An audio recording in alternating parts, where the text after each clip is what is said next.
releasing the public version 1.0 of SPLC's Guidance for Leadership in Sustainable Purchasing. During this webinar, you'll get a thorough tour of the guidance's contents from Jason Pearson, Christina Mackin, and myself. And we appreciate Charlene Fain-Kessler from California Department of General Services, who is also a participant on SPLC's Technical Advisory Committee, for joining us to share some insights on how member organizations are thinking about the guidance and how they might use it. At over 200 pages, the Guidance version 1.0 document can be a little intimidating, so what we're going to do is quickly provide you with highlights from each of its chapters, giving you a clear sense of what you can expect and how you might use it. So to start off, I'm going to pass it over to Jason. Great, thanks Sam, and welcome everyone. Thank you for joining us today. We look forward to sharing with you the results of the last year's work by the Council's members and staff on this Guidance for Leadership in Sustainable Purchasing, and particularly the work of the community of 100 volunteers who have staffed our Technical Advisory Committee and Technical Advisory groups over the past 6 months. This document has truly been a collaborative effort. We are proud of the results. I hope that those of you who participated in the process of creating the document are proud of it as well, and we think that it will be a meaningful contribution to helping organizations to exercise institutional leadership in sustainable purchasing. As Sam explained, and Sam, do I have control or do you of the slides? Oh, great, okay. As Sam explained, I will be introducing the first section of the document, which provides an overall orientation to the guidance, what it is for, who created it, why we created it, who it is intended for, and how we expect it to be used. So what is the guidance and what is it for? The guidance is a 200-page PDF document with some associated online resources that will be available for download immediately at the end of this webinar. It is a compilation of best practices and useful background information organized into a step-by-step handbook to help organizations improve environmental, social, and economic performance within their supply chains by implementing a strategic, sustainable purchasing program. And that word strategic is very important to us. We created this guidance to help organizations to be strategic, to use their limited resources to achieve maximum value from their purchasing. And who is the we who created this guidance? We are the Sustainable Purchasing Leadership Council. We are a 501c3 charitable organization whose mission is to support and recognize purchasing leadership that accelerates the transition to a prosperous, socially just, and sustainable future. We understand ourselves as a collaborative community working together beneath a big tent to advance a number of activities, some of which are already underway, and some of which we will launch in the coming months and years. And I'll just skip reading through those, but those are also available on our website. SPLC was convened by a founder circle of organizations whose diversity across the private sector, NGO, and academic communities, and federal, state, and local government is representative of the diversity of the stakeholders that we recognize needs to be part of the conversation that we are convening about leadership in sustainable purchasing. SPLC is legally stewarded by a volunteer board of directors, some of whom are appointed, some of whom are elected by the membership to ensure balanced representation in the 3 membership role categories of purchaser, supplier, and public interest advocate. The programmatic work of the SPLC is overseen by a Technical Advisory Committee, or TAC, appointed by the Board of Directors, and the TAC was effectively the steering committee for the creation of this guidance, and we all owe them a debt of gratitude for the thought, care, and expertise that they brought to this process. The TAC was supported by 8 category-specific technical advisory groups, each of whom helped us to develop the category-specific guidance that Christina will explain is included in Chapter 4. The first 3 chapters of the guidance help an organization to create and run a strategic sustainable purchasing program, and Sam will talk about those chapters 2 and 3 in more detail in a moment. The 4th chapter provides more detailed guidance on specific categories of purchasing that are likely to be a priority for many organizations.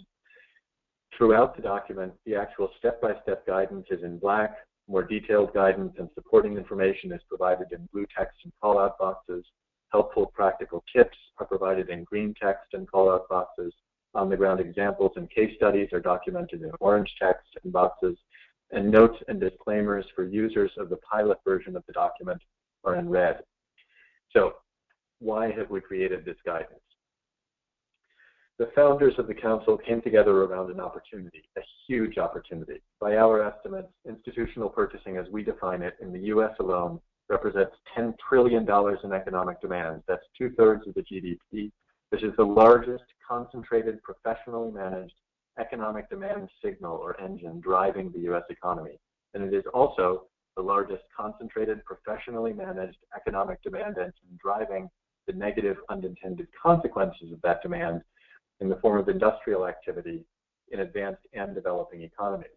For example, the General Services Administration, arguably the largest institutional purchaser in the world, estimates that their acquisition of goods and services creates a carbon footprint 9 times that of their buildings and fleet put together.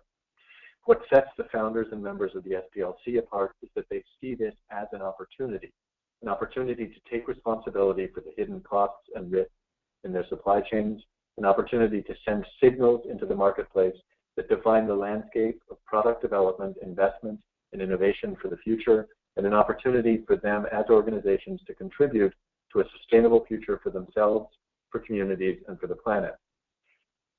But leadership organizations are challenged in seizing this opportunity, first because the diversity of institutional purchasers seeking to exercise leadership do not send coordinated signals, and because the professionals who guide and manage that purchasing lack access to a consistent set of resources that could help them to send stronger signals and encourage coordination and innovation. As a result, suppliers are faced with a barrage of similar but different market signals in the form of surveys, checklists, and specifications that they receive from their customers, many of which reference an increasingly diverse array of similar but different eco-labels, standards, and certifications. Fundamentally, this challenge boils down to a lack of standardization in how leadership in sustainable purchasing is defined, measured, and rewarded, with the result that one of our most precious resources, the innovative capacity of the private sector, is not getting applied efficiently to advance a sustainable future as quickly as it could. The founders of the SPLC came together to ask a blue sky question that we hope addresses this fundamental challenge of a lack of standardization. The question is, could we collaborate to launch a shared program for guiding, measuring, and recognizing leadership in sustainable purchasing? That is why this guidance exists, as a contribution to our efforts collaboratively to develop a consistent, flexible program for guiding, benchmarking, and recognizing leadership in sustainable purchasing, with the larger goal of advancing marketplace innovation toward a sustainable future. The guidance is built on our principles for leadership in sustainable purchasing, which were released last year and are available for download from our website. Throughout the guidance document, we use an icon to orient users of the guidance to the steps in the process of creating and running a strategic sustainable purchasing program. It is important to note here that the guidance is built on hundreds of conversations with members, input from technical advisors, and insights from a plethora of best practice guides developed for specific sectors, regions, and product categories. In synthesizing that input, our goal has never been to define the one true way to do strategic sustainable purchasing. Rather, the goal has been to identify and name similarities between successful approaches in a way that provides SPLC members and users of this guide and the movement as a whole with a common language that enables leaders to share work more easily between sectors, regions, and organization types. We have found within the Council a powerful need for that common language and know that it will be useful to our members. In other words, the guidance is not simply a handbook for those trying to find their way. It is also a tool, a framework, a language for facilitating wider and more efficient collaboration that pushes the leadership envelope and advances marketplace innovation. Sam and Christina will go into more detail on this common language in a moment. The guidance is intended to provide a robust basis for understanding the benefits of sustainable purchasing, both the internal benefits to the organization and external environmental, social, and economic benefits to society as a whole. The guidance is primarily intended for use by individuals and cross-functional teams within purchasing organizations to help them create and run a strategic sustainable purchasing program.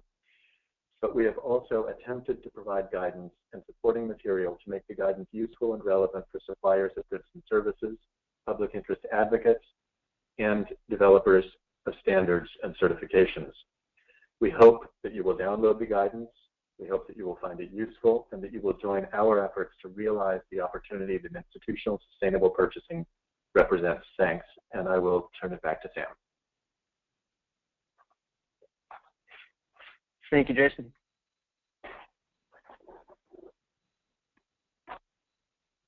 The purpose of Chapter 2, excuse me, the purpose of Chapter 2 is to guide an organization in establishing a strong sustainable purchasing program and to give organizations with existing programs a common language for talking with each other about their program's design, as Jason said.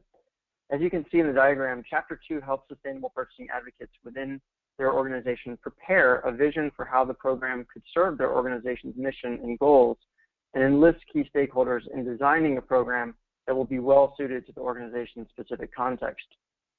With those steps complete, the advocates will ideally have the compelling case, stakeholder support, and operational plan they need to win a program commitment from the organization's management. The sustainable purchasing advocates who facilitate the process described in Chapter 2 can come from a wide variety of roles in an organization. At one organization, it might be a sustainability staffer, while at another, it could be someone in procurement or operations. For that reason, we use the generic term champions to describe the primary audience for Chapter 2. We expect that in most organizations, the champions will read Chapters 2 and 3 and then share relevant excerpts or exercises with cross-functional stakeholders as they navigate them through the process of co-designing the program and seeking management's commitment to implement it. The first step is developing an initial vision for the program that the champions can share when reaching out to key stakeholders. An important part of that vision is outlining the benefits that a sustainable purchasing program could produce for the organization, the public, and the environment. But an organization can achieve some of those benefits on an ad hoc basis. So answering why the organization needs to make a program out of sustainable purchasing is a separate question that the guidance also helps champions address. When reading the guidance, you'll note that in a number of cases, the words sustainable purchasing program are capitalized. This is because SPLC and the guidance supports organizations in implementing a sustainable purchasing program that has all four of the components that the Council considers to be essential for a program to be capable of achieving genuine leadership. So when you see the words capitalized, we're referring to a program that has all four of these components.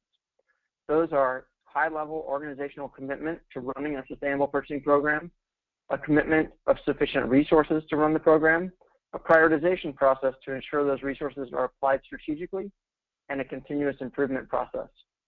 As you can see, Chapter 2 is oriented towards winning management support for the program and the resource commitment necessary to run it, while Chapter 3 is oriented towards running the program. While it might seem logical that an organization should start with the foundational program commitment and build up to the implementation of a continuous improvement process, SPLC's members have often found that there are many ways to arrive at a program that is complete with the four components.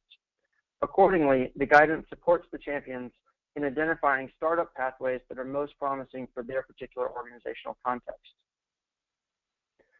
When the champion has developed their program vision statement, the next step is to enlist the support of key stakeholders for that proposal. This is done by identifying the key stakeholders and inviting them to help improve the proposal. The guidance provides advice on how to recruit key stakeholder groups such as management, sustainability staff, purchasing staff, and budget holders in a number of organizational contexts. With the participation of key stakeholders secured, the champion's vision statement can be refined with the group's input into a more operational program plan. Through a series of dialogues, the group designs how the program would ideally operate once it's up and running and the ideal pathway for getting it up and running. The resulting program plan can then be taken to management, and thanks to the input of the key stakeholders, many of management's concerns will have been anticipated, increasing the chances of winning the necessary program and resource commitments. So that's Chapter 2, describing how to get a program started. Chapter 3 describes how to run the program in a way that is strategic because it uses strong prioritization and continuous improvement process. Hopefully, I just want to stop and say, I hope that in Chapter 2 you could see what we're talking about with the shared language for common program elements and steps in the process and how that will enable greater best practice sharing. So for example, leaders in the movement can share case studies detailing how they achieved each of those steps so that others can more easily follow. On the other hand, if someone is feeling like they are stuck getting their program running smoothly, they can self-diagnose by checking to see if they're lacking sufficient program commitment or resource commitment, or if it's that they need to make their prioritization and continuous improvement processes more robust. And then they can ask SPLC staff or peers for that specific help. And if the guidance doesn't fully meet their need, hopefully our community of practice can come to their aid. The same is true with Chapter 3. It's not the only way to run a sustainable purchasing program. It is a way to run a program. And because it captures many of the key elements we've seen in successful programs, we think it'll be a useful framework for best practice sharing, even between well-established programs. As discussed earlier, strong prioritization and continuous improvement processes are essential components of a leadership-capable sustainable purchasing program. The sustainable purchasing programs that we see making huge strides are the ones that are analyzing their spending in order to prioritize the areas of their purchasing that present the greatest opportunities to improve their supply chain's environmental, social, and economic performance. And then they're concentrating their efforts on planning comprehensive strategies for improving their performance in those areas of spending. This is a significant departure from the product-by-product, contract-by-contract approach that was typical before spend analysis tools made this type of prioritization possible. So if the process we're describing here sounds intensive, it might be because you're expecting a more product-by-product, contract-by-contract approach. So hang in with me here, and I think you'll get the gist of how we're working. So there are two types of prioritization that are a major focus of the program. Prioritizing where strategies need to be developed, and then prioritizing the projects that will be implemented as part of the organization's plan for those strategies. This flowchart shows, for example, an organization creating their program, then running a prioritization process to decide which purchasing categories and/or which areas of environmental, social, and economic performance are highest priority given their spend profile. In this hypothetical scenario, they decided they needed to develop a strategy for optimizing the performance of their electricity and IT purchases, and they decided they needed strategies for promoting supplier diversity and human rights across their supply chain. In each of those four areas, they then ran a prioritization process to identify projects that they could implement as part of their strategy. The projects could be, for example, a revised sourcing strategy, an engagement process with a supplier to improve their performance, or an internal buyer behavior change program. Whatever they decided would be the most effective ways to meet their goals. So how does an organization do that prioritization and strategy planning process? Building on member experience and the well-tested plan, do, check, adjust continuous improvement cycle, Guidance version 1.0 offers a prioritization and strategy planning process that we call the strategy cycle. Sustainable purchasing program leaders can use the cycle to engage cross-functional stakeholders in analyzing the environmental, social, and economic performance of their purchases, planning proven strategies for improving that performance, winning management commitment to implement that plan, and tracking and benchmarking performance improvements. This strategy cycle is very flexible and scalable, and it can be used to do both types of prioritization described on the previous slide. Here's how. Here we can see how the hypothetical organization shown in that previous slide did the prioritization steps in that slide. So for example here, at the launch of their program, they convened a group of stakeholders to analyze the organization's spending in order to develop a comprehensive plan of action. In this case, or in this instance of the strategy cycle, the actions they planned were project proposals that described how they would run future strategy cycles for each of the four priority areas that they identified. They took that plan to management and got commitment of sufficient resources to run those strategy cycles. They started with electricity, convening relevant stakeholders, analyzing the nature and impacts of electricity spending, and planning 3 specific projects they believed were the organization's best options for improving the environmental, social, and economic performance of its electricity purchasing.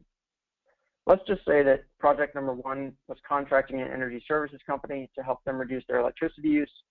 Project number 2 was installing solar panels on site, and project number 3 was purchasing wind power to offset the remaining power usage. Management liked that plan and commit the resources to do the 3 projects. Implementation of each project then got underway, with the related performance reporting being established alongside them.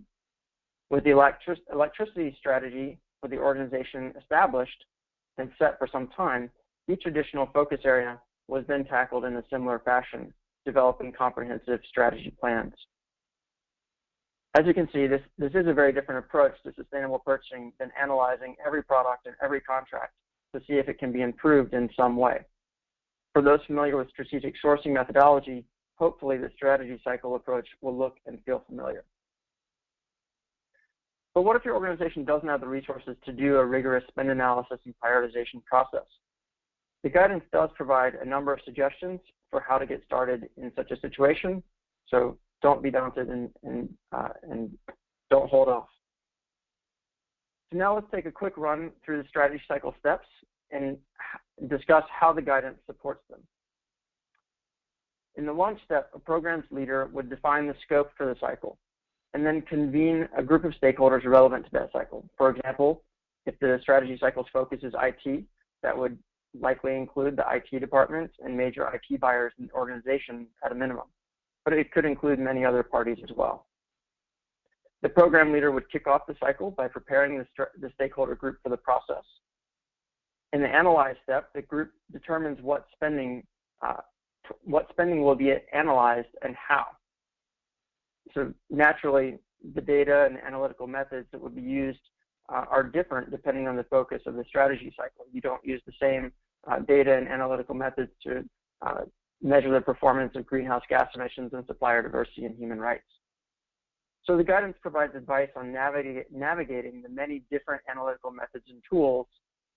Primarily, they fall into 2 main categories.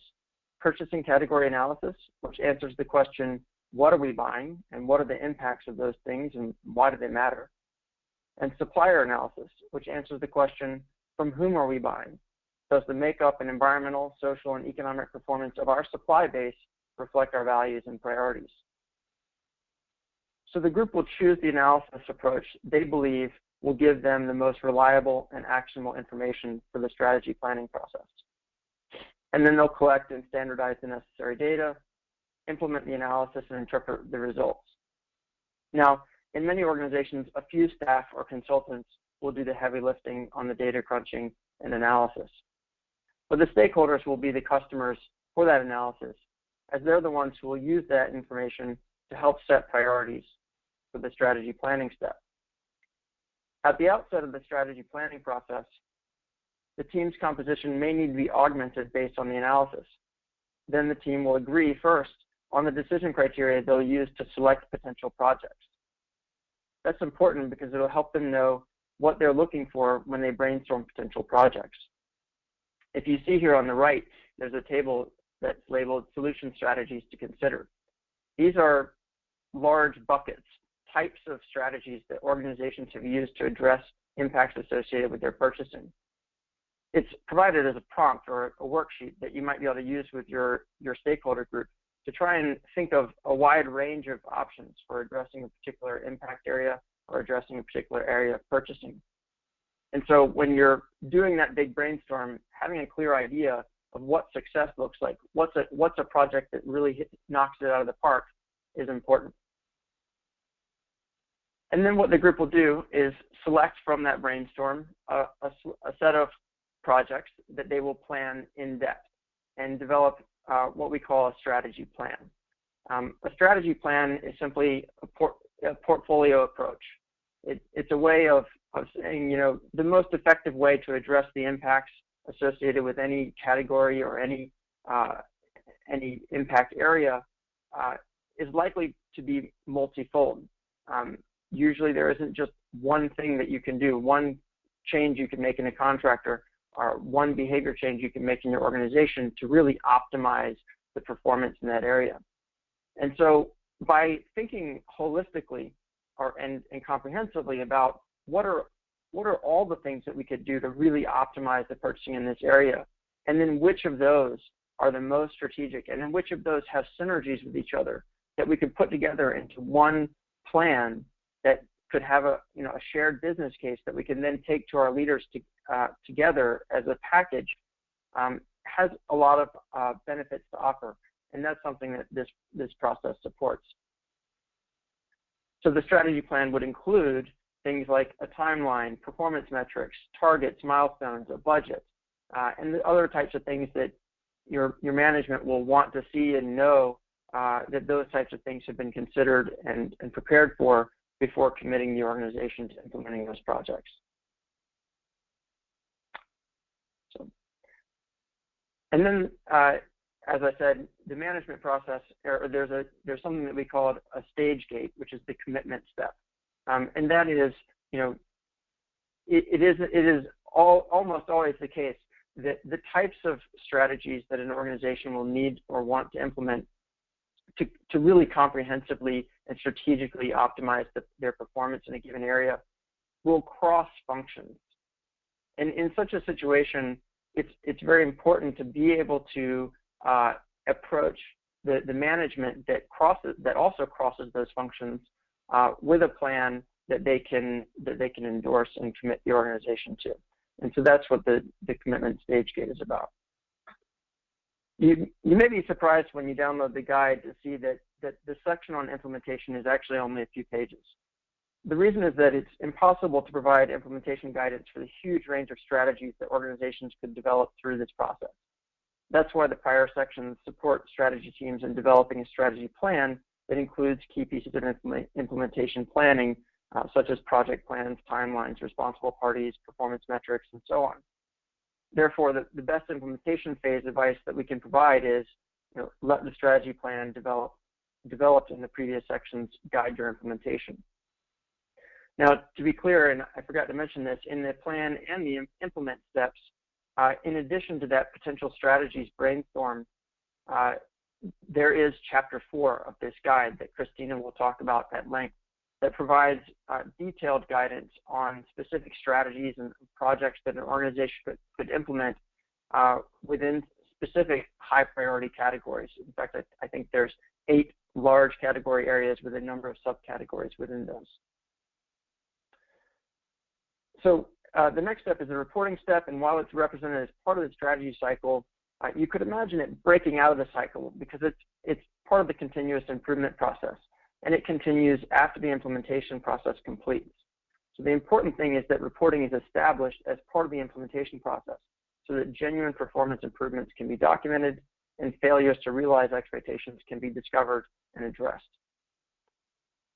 With that program leader to launch their next strategy cycle. And if they use the strategy cycle to do their prioritization of where they are going to run strategy cycles, then they'll already have some idea about where that next strategy cycle should be. If they've already run all the strategy cycles that they've previously planned, it might be time to do another prioritization cycle where the convening group can look at all spending and develop more strategy cycle proposals. So that's chapters 2 and 3. And before we hand it over to Christina, Jason, were there any questions that came in that we should clarify? Sam, we have a question that I think would be a good one to answer at this point. Question is this: in plain language, what does this program offer our medium-sized government agency of 1,000 employees? Gotcha. So many organizations right now recognize that they have risks and opportunities to address sustainability in their supply chain, but they don't know how to go about addressing it. And before this guidance, the choice in many cases was to cobble together. Jason, I'm going to put you on mute because some echo started.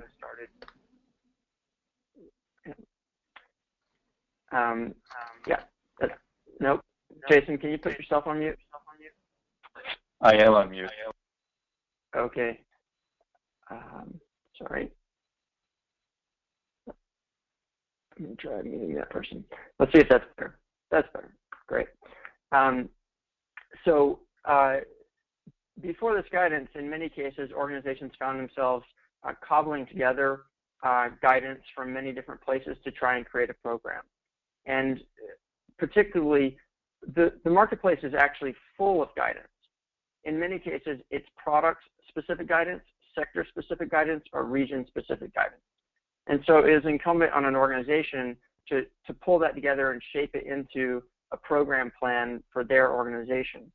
What we hope we've done here is provided a way for an organization to shortcut that process and start with a program plan that they then are able to add product-specific guidance to or category-specific guidance to. Does that make sense?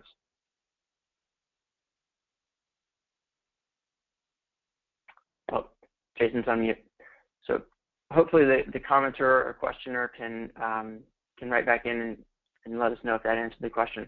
In the meantime, I'm going to go ahead and pass it on to Christina. Can you hear me? We can hear you. Okay, excellent. Thanks, folks, for joining. I will be walking us through Chapter 4, which, as Sam mentioned, is our purchasing category guidance. Before I jump into anything, I do also personally want to thank our Technical Advisory Committee and our Technical Advisory Group members for all of the work that they have put into this guidance, as well as, in particular, Chapter 4, which, as you will see, is quite impressive and provides a whole host of information to complement Chapter 3 that Sam just walked us through. When you download the guidance, you'll find the names of each of the participants on those technical advisory groups within the early pages, so please do check those out. You can go to the next slide, Sam. So once an organization has launched a strategy cycle, as Sam discussed, and they've done the necessary work to understand what their priorities are, they can use this purchasing category guidance to help them through the planning and implementation phases of the cycle, and also understand what metrics are beneficial to track and report upon specific to each one of the different purchasing categories that we'll go through. As Sam mentioned, in Chapter 3, the implementation section is pretty short. You can really think of Chapter 4 as the implementation section of Chapter 3 in terms of what sort of content can be incorporated and can be easily identified for the work that an organization is doing. So just a quick overview of Chapter 4, specific to the planning and implementation phases of a strategy cycle. Chapter 4 provides information on clusters of environmental, social, and economic impacts associated with the various purchasing categories, the best available actions to address those impacts, a benefits section to help with resource commitments for implementation, a discussion of existing challenges associated with this purchasing area to help a team forecast and plan as needed for common issues in this area that they are likely to run into. There's also policy and specification language that will help an organization kind of quickly turn some of the requirements into content of their own that they can use with their suppliers. For the tracking and reporting sections associated with Chapter 3, our content in Chapter 4 for each purchasing category provides suggested metrics and indicators for what you may use specific to that category.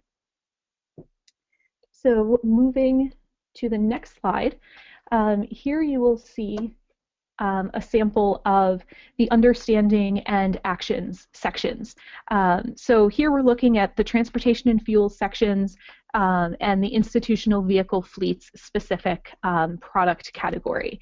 So we have a summary of each significant impact provided, you'll see on this screen, and then we also look at the actions provided in a relative hierarchy in terms of the strategic process outlined in Chapter 3. You'll note, if you happen to be reading what's highlighted under the action and results section, that the first step is to try not to buy things, which might be counterintuitive considering that this is purchasing guidance. So it's really important to remember as you're using Chapter 4 that this fits within the context of the first 3 chapters, meaning there's often going to be recommended actions that will help an organization buy less and then buy better to ultimately reduce their impact. You can go to the next slide. So a variety of different types of recommendations are provided within Chapter 4. The first type is a policy recommendation. So a lot of the recommendations related to policies have to do with understanding existing organizational policies and how those policies drive the environmental, social, and economic impacts associated with a particular purchasing category, and then considerations for how to make scalable and meaningful recommended changes with confidence that there will be internal and external benefits. You can go to the next slide. Another type of recommendation is operational. So here, the folks on a strategy team are understanding the way in which an organization operates and does business, and how can they make strategic investments to create synergistic opportunities across the organization to reduce their environmental, social, and economic impacts. Finally, and you can go to the next slide, there are purchasing recommendations, which you all should be expecting. So when an organization does buy, how do they ensure that they are buying better or as best as they can be? What are the attributes of products and services that the organization should be looking for? You'll notice that there is the same table that Sam talked about in terms of the potential solutions that fit into various solution strategy types. Sam, you can go to the next slide. Depending on the specific purchasing category, there may be a greater or lesser opportunity to implement some of these types of changes, whether given the state of that industry, organizational interest or ability, or some other factors. You can go to the next slide. So this chapter, as Sam mentioned, provides guidance in 8 different purchasing areas, which further breaks into 27 different product and service areas. We are going to briefly walk through one to understand the flow. So Sam, if you could go to the next slide, we're going to take a look at the food and beverage for food services section. So here you'll see we have the same foundational page for every purchasing category. You can go to the following, excuse me, don't go to the following slide yet. So in the first section, you'll see understanding at the executive summary level, talking about some of the highest level impacts associated with food purchasing. The second bar in the middle that's labeled action helps an organization understand some of the high-level steps that it can take to set itself up to purchase less, purchase better, overall reduce their impact. Finally, we have a box at the bottom that looks at the results, which includes some of the external and internal benefits associated with taking the recommended actions within the guidance. You can go to the next slide. So then you'll see within the food section, the understanding breaks out into a much longer discussion of each of the different impacts of purchasing a lot of food. You can go to the next slide. So first you'll see climate change, first you'll see food being a human right. So understanding that it should be available in a quality and quantity sufficient to satisfy the dietary cultural needs. Be physically and economically accessible, secure for present and future generations. Agriculture has a major climate change impact. As you'll see in the middle column, agriculture is a major contributor to GHG emissions across food supply. We have a little bit of discussion about how it varies by location. For example, the proportion of greenhouse gas from agriculture is significantly lower in the US than it is in Australia. It also varies by food type. So meat production across the life cycle tends to have higher demand for greenhouse gases than other food products. Kind of going through some of the detail associated with what an organization needs to think about as they're looking at their food purchases.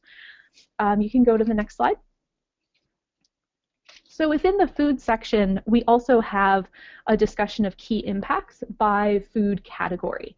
So the reason that we've done this is obviously because there are so many different subsections within food. We want to make sure that purchasers really understand, specific to the products that they're buying, what are those hotspot impacts. So you'll see a couple highlighted on the screen.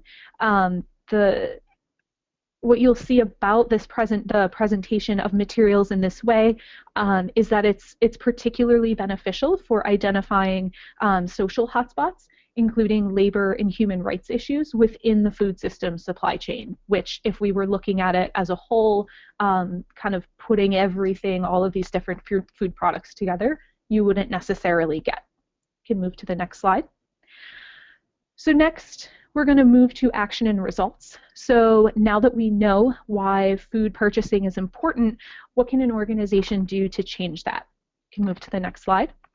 So some of these first actions, as you'll note, are not specifically purchasing actions, as I've mentioned before.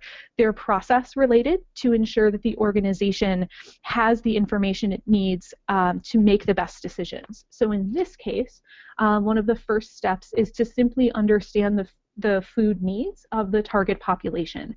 If the organization is a healthcare facility, what does that mean? If they're an elementary school, how is that different than the nutritional needs of high school students or adults? And are there cultural needs to consider? All of those types of things to help an organization ensure that it's spending money on food that its population is actually going to eat, which will be one of the key drivers of being able to reduce the food waste. So again, setting the organization up to be in the best strategic position possible to take a whole host of different actions. Sam, you can change the slide. So in later steps, as you'll see on this screen, we get into how to minimize the impacts through actual different purchasing actions. Moving on to the next slide, you'll see that this section also provides information on existing third-party programs that measure various types of impact. They are divided by impact type and food categories addressed to make it easier for an organization to identify a third-party certification that might be right for them depending on where their clustered purchasing is as it pertains to specific food products. You can move to the next slide. So here you'll see a discussion of the challenges. So in this case, one of the major challenges that's highlighted is the cost of sustainable versus conventional food products. I'm going to keep moving and not get into this. So Sam, you can go to the next slide since we're running short on time. Finally, you'll see here some recommended metrics and contract and policy language, which exists in each one of the sections. So moving on to the next section, I'm going to briefly touch on the pilot program itself before we move to Charlene. You can move to the next slide. So between now and July, we are piloting this guidance because we want to bring it to a broader audience of our membership and the public alike to help us understand to what extent our guidance helps you do your job better and helps your organization buy better. And we want to know where it's working, we want to know where it's not working. And so we've created a program with a number of different types of incentives to pilot program participants to help us really dynamically engage over the course of the next several months. You can move to the next slide. As you'll see, we've had a number of pilot participants who have begun working with the member preview version of the document last month. We will launch our education sessions for pilot participants at the end of this month. In March, begin our feedback sessions, which include live listening sessions, participant surveys, opportunity to participate as cohorts. We have a variety of workshops at the annual summit, where we'll also further explore feedback on the pilot guidance. And then at the end of July will be when the pilot itself closes. You can move to the next slide. So various levels of participation. I'm not going to touch on this now, but if you are interested in participating, you can move to the web. You can go to the website sustainablepurchasing.org/pilot. You will see a big old blue button to express interest in pilot participation. That will put you on my list. So when I contact pilot participants with upcoming education sessions, new resources, all of those types of things, you will get access to that. So now we're going to move on to a conversation with Charlene Fain-Kessler from the California Department of General Services. They are a member of the SPLC, and Charlene is also a purchaser representative on our technical advisory committee and is also a pilot participant. So Charlene is going to reflect on a few questions with us, given the various roles that she plays with SPLC. So my first question for Charlene is, how does your organization as a pilot participant intend to use this guidance during the pilot? Well, hello everyone, and Christina, thank you for introducing me. How does our organization intend to use the guidance pilot? So the state of California's purpose in participating in the pilot program is to improve its overall environmentally preferable purchasing program. But we're using it mainly to conduct a spend analysis and benchmark our spend based on environmental, social, and economic impacts. Currently, California applies environmental purchasing principles to its statewide contracts. So applying principles is not new. We've done a lot of the work that's outlined in the guidance, but we want to take that further. So the contracts that we've developed so far in leveraging the state is taking the ones that we developed here at headquarters, which is about 70 contracts, and applying the environmental attributes to that. But we haven't addressed other areas. So the spend will help us to address other areas such as our service contracts, and also look at other areas within the state and their purchasing as it's developed and organized different. The pilot program and guidance document will assist California in identifying challenges and opportunities to establish strategies to broaden its purchasing beyond environmental impacts and use the current data. We're going to use our UNSPSC codes, our vendor files. We're actually going to take an analysis of that to mark out what next steps or what data do we want to dig down more deeply. And the SPLC guidance document helps you step through those processes. So what are our outcomes of this? We're going to look at benchmarking spend analysis based not only on environmental, but also on the social and economic impacts. We're going to use it as a decision tool, establish common benchmarks that will hopefully help suppliers understand ways to achieve sustainability so that we can always have a marketplace that's competitive. We're going to use the information to educate our state purchasers on the importance of their purchasing decisions and how important their decisions are in achieving our overall goals. What we do know is that reducing spend does not adequately equate to improving sustainability. So institutional purchasing is ever changing to meet its customers' mission. Therefore, spend will vary from year to year, as well as technology. We must analyze our data to understand how we measure our success, and we must utilize the guidance to lead us to answer these measurements. We must prepare for the future as the state of California is implementing a new data system. So we may use the data to benchmark our current operations and see how our improved data collection will increase the opportunity in increasing environmentally preferable purchasing. So what are the challenges also in doing the spend analysis is our organizational structure, the geography, the volume of spend alone. What are the data analysis tools? This is where SPLC and the guidance document will really help us so that we can ensure that the outcome, all of the information is validated and that it then ensures competitive bids and without protest. So we must weigh in other initiatives that also compete with environments, such as competing environmental attributes as in air emissions, waste, water, as well as our small business and economic opportunities. So this is where it can be most valuable, is taking the spend analysis, using it to benchmark, and therefore creating strategies to increase our EPP and then meet our overall state goals and initiatives.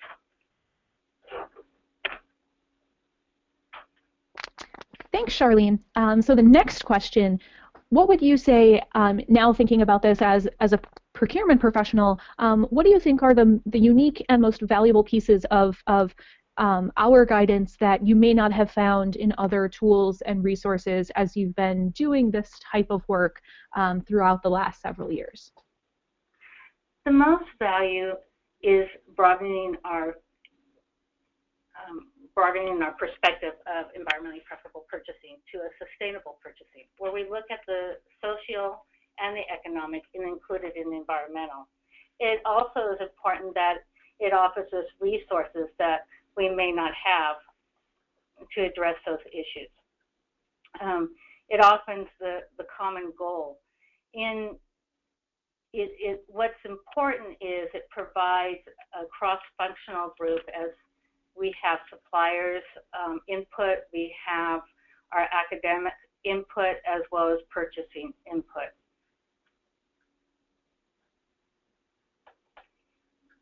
Excellent, thanks. And my final question for you before we jump to some audience questions, speaking from the perspective of your role as a technical advisory committee member, why would you encourage others to participate in our pilot, either by using the guidance as your organization is planning to do, or simply by just reviewing it and providing feedback to us so we can improve upon it?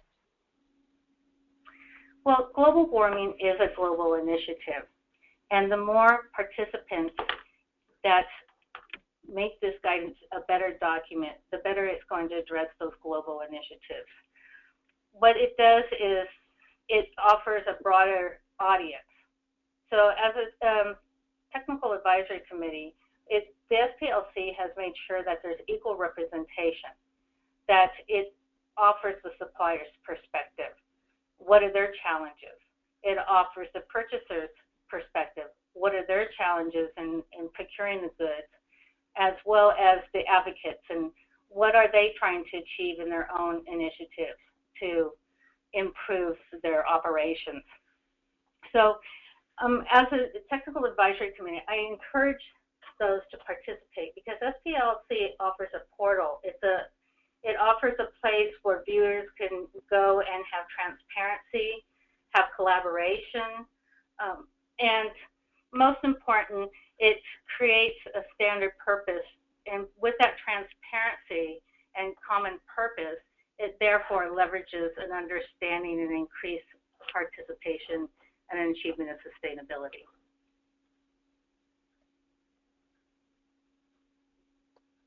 Great, thank you so much, Charlene, for those answers. Jason, shall I turn it back over to you if there are maybe one or two questions that we can take before we get to the top of the hour?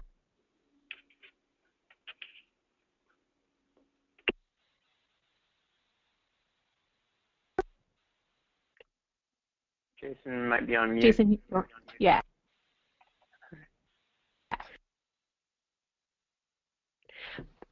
So one of the questions that I can answer that I saw come through, there you go. Am I unmuted? So yes. We have a few questions come in. I'm going to just go through them in the order in which we received them. First question is, does the guide include in its framework a way to deal with urgent issues brought to an organization's attention by advocacy group? For example, immediately halting business with a supplier that is clearly practicing tropical deforestation before waiting for a full and thorough and perhaps excellent strategic purchasing program of the types that the guide is helping to make possible. Sam, maybe you could start with that, and Christina, then you might have additional comments. Sure, absolutely. First of all, one of the things that you'll see in the guidance when it talks about prioritization is that prioritization is not just data. You know, there are other things that can make something a priority for an organization, such as external pressure or constituents or customer demand and things like that. What is important about prioritization is understanding that while you may have demands from an organization to address a specific impact, if that impact is not a significant part of your whole supply chain footprint, addressing that impact will be important for addressing that stakeholder's concerns or satisfying that customer's demands. But the difference is that doing that action alone does not necessarily represent sustainable purchasing leadership, because it is not comprehensive. And so that's sort of the distinction that I want to make between being responsive to a specific priority that wasn't identified through a type of spend analysis to responding to priorities that were more data-driven. For example, though, you definitely could use the processes described in here to address a priority that came from a customer demand. For example, you may decide to run a strategy cycle that focuses on deforestation because that was something that came up in response to customer demand, and that could involve convening stakeholders, developing the most effective strategy for addressing deforestation, which may be different than what your public interest group first thought was the best possible thing that you could do. It may be that you discovered that you could cut your purchasing of forest products, from that area beyond that one supplier, or something like that. So anyway, there is a way to use the guidance in that way.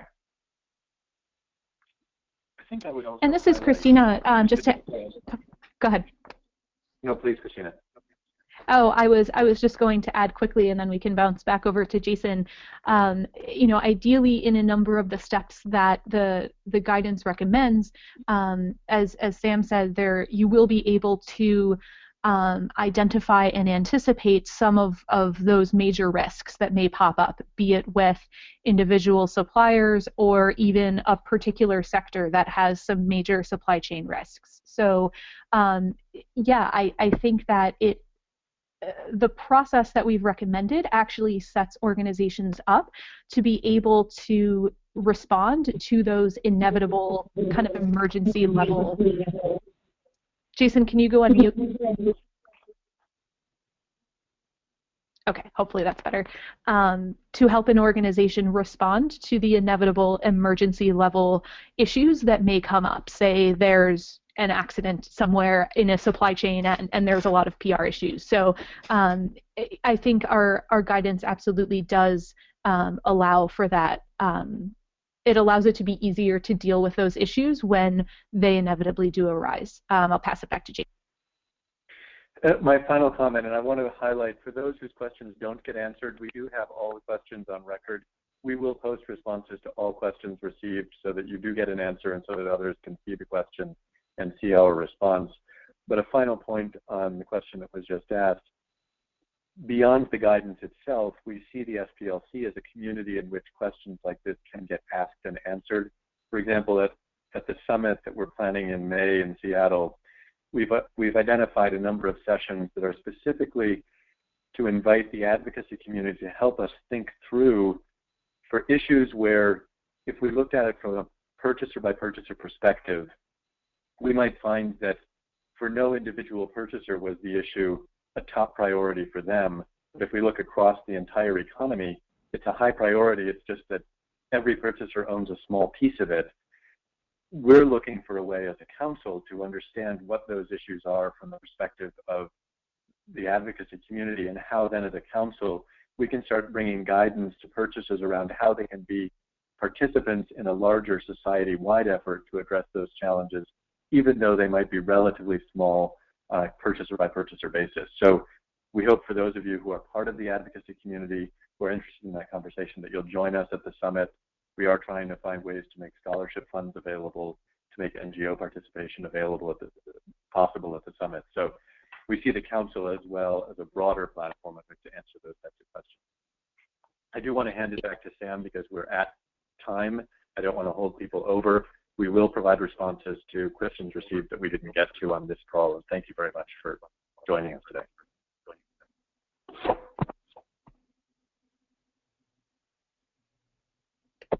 Sam, perhaps you're on mute.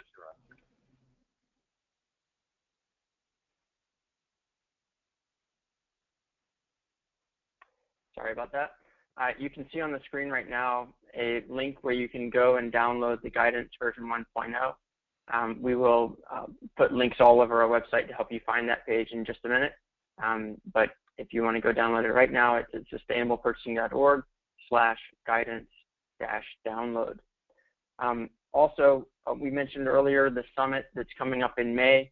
I do just want to mention that we extended the early bird deadline that was last Friday to midnight tomorrow night, Friday, in order to coincide with this launch, so that those of you who hopefully have seen this and are excited about joining the conversation and being part of those feedback sessions and peer-to-peer dialogues around this guidance at the summit in May can take advantage of that opportunity. To find out more about that, go to our website as well. It's sustainablepurchasing.org. Like I said, there's the opportunity to save on the early bird deadline before midnight tomorrow. Also, if your organization is not yet a member and is considering becoming a member and you're interested in going to the summit, we're offering a 10% discount on new memberships for people who join the council and sign up to attend the summit together. So you can learn more about that all on our website. Thank you again for joining us. We will put together a Q&A that answers many of the questions we weren't able to get to, and we will send all that out with a recording as well as the slides as soon as we can, hopefully sometime here